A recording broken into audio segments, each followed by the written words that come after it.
It's a very exciting time to be a wrestling fan. If you're in the business of making money, it would behoove you to be a safe and inclusive space. Whether you agree with what someone is saying has nothing to do with his right to say it.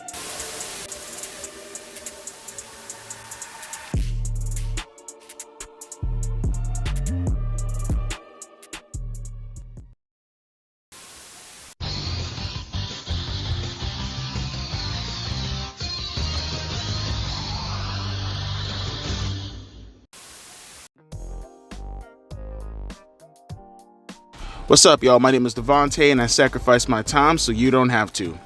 All right, so now we can make the declaration. So, a couple of months ago, I dropped this video talking about whether or not AEW has ruined Edge. Adam Copeland, however you like to refer to him. I'm going to call him Edge because that's what his legacy is tied to. Edge. He will forever be Edge to me. I asked that question. Did they ruin Edge already? At that point, I think he was only with the company for maybe barely a couple of weeks at that point. But I already asked that question because of how they were guiding with the rivalry between him and Christian. I think they fucked up off rip by not putting this in the main event picture off rip for the World Championship and making this right here, the Edge and Christian feud, the feud that's carrying your company. That could have been your modern day Triple H and Shawn Michaels coming from two veterans. That right there could have been your modern day Triple H and Shawn Michaels for AEW. And I asked the question off rip, did they ruin Edge already by not making that feud a poignant, pinnacle point within AEW's infrastructure as far as what's growing their company? That could have been it right there on national television. Edge and Christian for the World Heavyweight Championship. So off rip, I was already concerned as far as where they were going with this. And it's been nearly 6 months. 6 whole months since Edge has joined AEW. Can you tell me anything worth a damn that Edge has done in AEW? Anything worth a damn.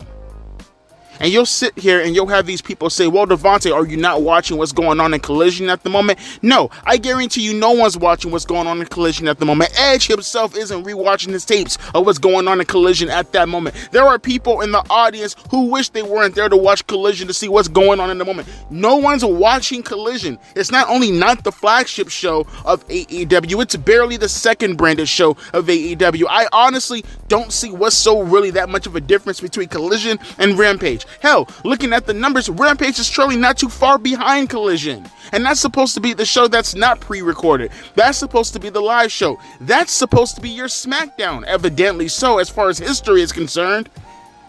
That's supposed to be your Thunder.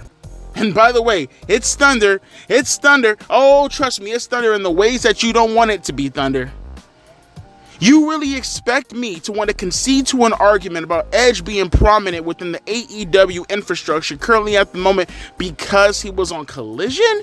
Because he's running things on Collision? Really? That's your argument. Running things on Collision automatically makes you one of the big part. You're delusional. You're fucking delusional. You're absolutely delusional. That's no different than taking your NFL team player or whatever the case may be, taking that player and putting him in the Canadian League and saying, whoa, he's being used to the best of his abilities because he's one of the starting lineups in the Canadian League. Oh, get the fuck out of here. That's a ridiculous logic, and you know it's a ridiculous logic. But you know what actually made me want to make this video? Not just because I noticed that Edge is closing in on his 6-month anniversary since signing with AEW. Not just the fact that I've seen that bullshit angle that happened on Collision with him having black, eye rings on his eyes. He wore a mask to attack Christian or something like that. Opening up a fucking case. And people are now speculating whether or not it's going to be Gangrel. Even some people speculating whether or not it's going to be fucking Spike Dudley. You know the sad part about it is, so many people watch Collision that I guarantee you half of the people listening to this right now are probably thinking to themselves, what the fuck is he talking about? Yeah, that's right. So many people watch Collision currently at the moment that you're hearing me talk about this with this angle with Edge and Christian, and you're asking, you have no clue what the fuck I'm even talking about right now. You know what's even funnier? Some people brought this up to my attention, and I actually had to shake my goddamn head at how sad this is, how pathetic this is. On my behalf, one can argue But why did I feel that way? Why did I even forget to mention his name?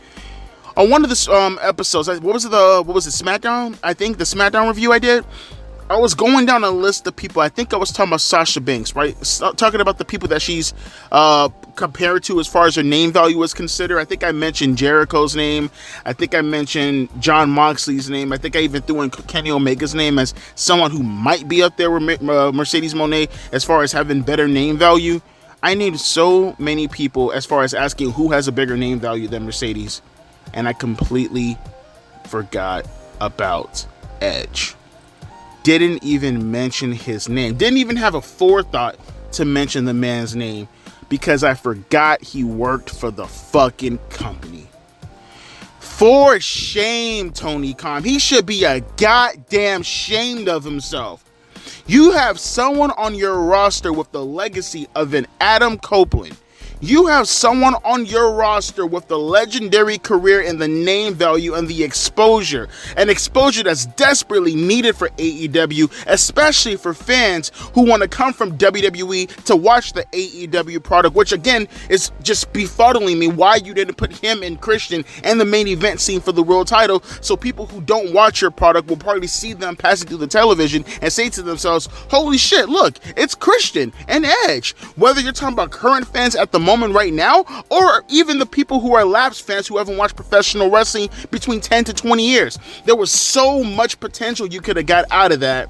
But going back to what I was talking about though, you mean to tell me you have someone on your roster like Edge and you have done shit all with him? Shit all with him. You had him scrambling around in a mid-card feud with Christian. Like I said, that is unforgivable. You have him and Christian in a mid-card feud, wrestling for a mid-card title. That right there just kills all your credibility as a fucking booker. Like all that right there kills you. And it's just so nonsensical too, because here's the funny part with Edge and Christian feuding over the TNT Championship belt. It's so fucking hilarious and it's so backwards and it makes no sense. Tell me if this makes any sense. I'm gonna try to figure this out, okay? So the TNT Championship is the secondary belt, right? Right? Follow me here. It's the secondary belt, right? Edge and Christian, the legends, the people with some of the most stake in their name, are wrestling for the second tier championship belt on the second tier show. Okay, follow me here for a second. While the people in the world championship division have no name value even remotely close to Christian or Edge for that matter. No disrespect to Samoa Joe. No, he's nowhere near close to name value than Christian and certainly not Edge. So let's see. Christian and Edge feuding over the secondary belt on the secondary show when your world championship belt is above that belt, but Christian and Edge, their belt, because of what Christian has done with the TNT Championship belt, feels like it matters more than every other belt in your company, yet it's mid-carding, but the world championship is main eventing. Nothing makes sense. I don't get it. None of this shit makes any sense whatsoever. And it just and at the same time, it makes so much sense. Because it makes no sense. It makes so much sense. Only someone with the mind of a Tony Khan can make such a clusterfuck that it only makes sense that he has no fucking clue what to do with a talent like Edge. Again, it's not that fucking hard. You made so many mistakes already by having these two wrestle multiple times before even having an actual blow-off match, which I presume is going to be at Double or Nothing, right? You had so many things that you could have done in order to prop this up. So many things. Think about the people who are associated with Edge and Christian, who could have fought on behalf of Christian to wrestle Edge. Think of the storylines you could have done. Think of the how in depth you could have went. You have barely scratched the surface of this feud, and this shit's been ongoing for nearly 6 months. It's literally the first thing Edge did right out of the gates. Right out of the fucking gate, it's the first thing Edge has done. So it's been almost 6 months since this feud has started, and goddamn it all, is it just me, or if you take this feud and then put it in a timeline back in say 2001 or 2000 or 99 or just the Attitude Era in general, you take this feud right here that's been going on for 6 months and you put it in the Attitude Era, and honestly what they did in 6 months would have been like 3 weeks. That would have been 3 weeks worth of feuding right there in the Attitude Era.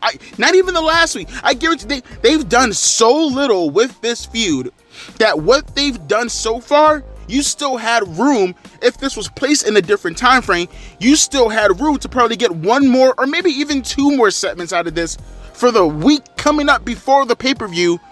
You could have actually done more. That's how little they've done. What the fuck have they done? What are they? Christian, he's disappointed in Edge for not taking up for him, right?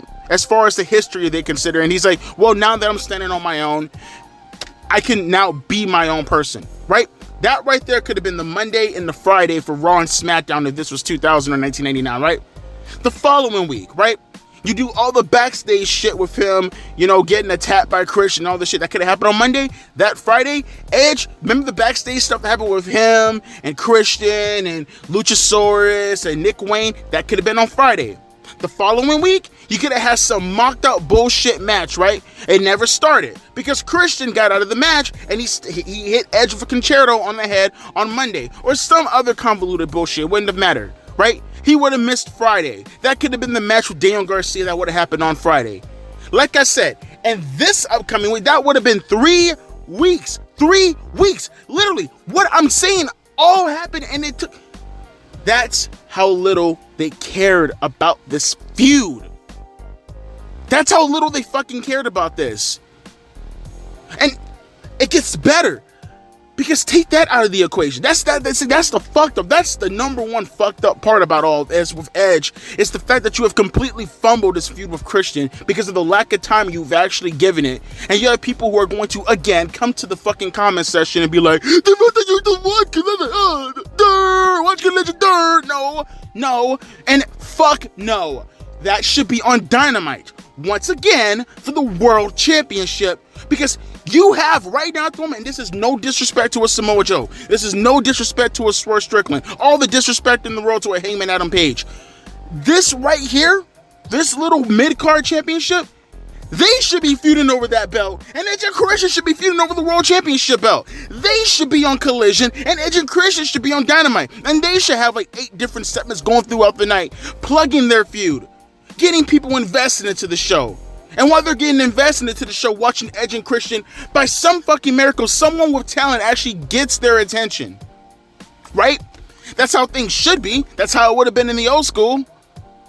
But, like I said, put that all aside. Put that all aside. While you're building up with Edge and Christian, while you're doing all the silly bullshit that people are going to say, well, Devontae, you don't understand.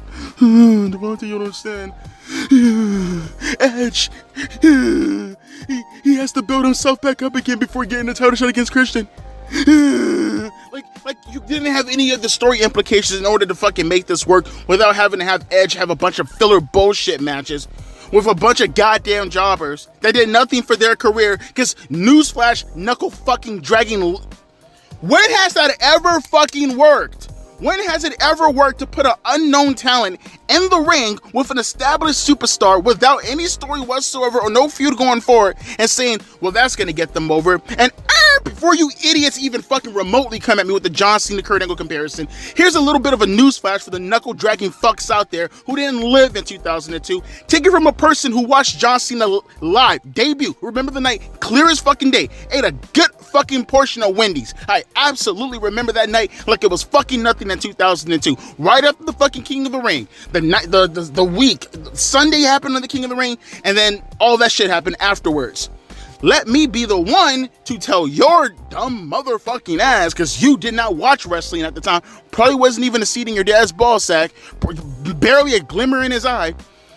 John Cena did not get over at all at that point in time in regards of a push.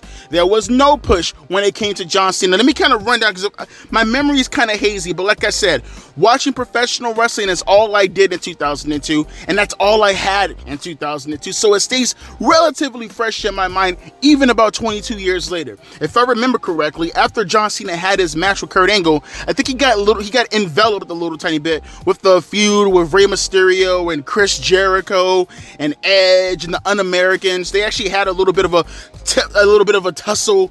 You know, one of Rey Mysterio's actually, I think that was his debut night when he climbed up the cage and he did the crossbody on Lance Storm and Christian.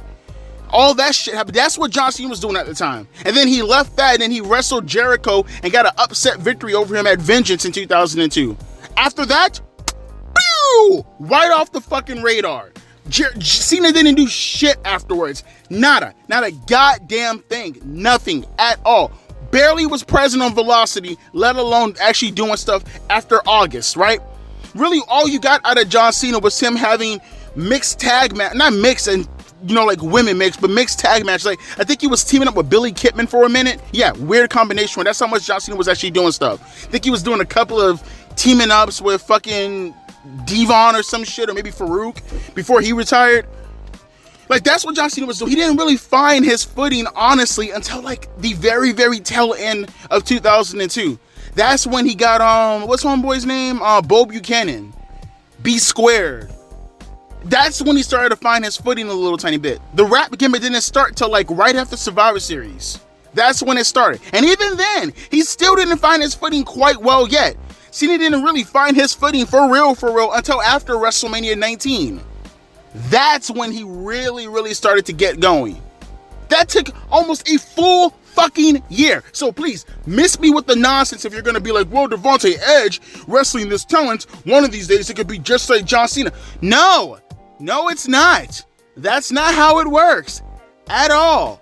You cannot find me a talent to go out of his way to look as fucking generic as these jobbers look like. So again, before you even go there, also miss me with the Ultimate Warrior comparison. If you're gonna talk about the Honky Tonk Man, miss me with that nonsense. Not to mention Ultimate Warrior won the Intercontinental Championship, okay? So shut the fuck up. And I don't even think that was his debut in WWE anyways, but my point being is, maybe it was, I don't fucking remember. My point being is, though, you can't name me a time at all, because that doesn't fucking exist. You need stories to get people over. Going out there and having random matches with Tweedledee and Tweedledum ain't doing shit for no fucking body. Ain't doing shit for the competitors, and a damn sure ain't doing shit for Edge, but devaluing him. That's it. It's just devaluing him. The rub probably could work if it has some storyline implications to tie into the character, to push for the following couple of weeks, and maybe, you know, I don't know, call me crazy. I don't know. I'm thinking like, you know, how wrestling used to work back in the fucking days before we all went mentally fucking insane. All that could have culminated at a pay-per-view or at a special Dynamite event or something like that. But no, we're gonna sit here and pretend that all these little open challenges, wasting fucking Edge's time, wasting what little character that you have left of him, wasting his body, because Edge, he's literally right now on a ticking time bomb, okay? Buddy is lucky to even be back with what he had to go through with his neck injury, and you're gonna waste his valuable, precious years on bullshit. This bullshit right here. And even if you were to rectify the situation, even if the inevitable is going to happen and he teams up with Christian to become the TNA, Impact Wrestling, AEW valued world champions, the damage is done. The damage is fucking done. I don't care what you do with Edge and Christian going forward. I really don't. Whether you bring back Spike Dudley for some ungodly fucking reason like people are speculating, or whether you do whatever I assume you're going to do, which is legit bring back Gangrel, I guarantee you in that little case right there, probably like an Impaler or some shit like that, maybe some suit. Okay, if you even were to go there and you bring back someone from the Ministry of Darkness days or the Brood or some shit like that, why should I care? Why do I care? I should care. I would like to care. But there's only so much you can do when you step on somebody over and over and over and over and over and over and over and over again, and you say, well, it was an accident every fucking time. By the 13th time, I'm going to think that you're doing it on fucking purpose. And that's what you're doing with Edge's career. You're derailing his fucking career on purpose. Not by some accident means like, oh, well, I don't mean to derail his career. No, you are. Because you know his name value, you know where you're placing him, and you know damn well where you're placing him with his name value don't compute. They don't correlate. They don't connect very well. He doesn't deserve Edge. I really, really wish. I know Edge, he probably did it for the money most likely. I understand his priorities was probably like he wanted to work with Christian on his last few years. I understand his priorities as well. There's a whole new open pasture right there. Maybe I can make a difference in AEW. But my guy, none of that has occurred. The pasture, it's wide open, but there ain't no motherfucking cows on that pasture, okay? And also, the time that you spend in this right here, if you really wanted to get out there, I probably would have took that time to go work with NXT. What's really the fucking difference, honestly, right? Really, what's the fucking difference? Just, it's disappointing to me, man. You get Edge on a silver platter. So many people have so many things running through their mind as far as who he could actually work with as far as the program is considered. And you have him wasting his time on Collision. And you're going to use that as some shitty, abhorrent, brutal, lame-ass excuse to tell me, to tell others, to put across this lame-ass image that you're actually doing something with him. It's fucking sickening. It's sickening to do this to a legend. It's even more sickening when you have the opportunity to grow your company, establish your company, bring in new fans to your company. But instead, you're busy paying $14 million to fucking Okada. Get the fuck out of here. As always, my name is Devontae, and I'll be catching you guys later. Deuces, P. Ice.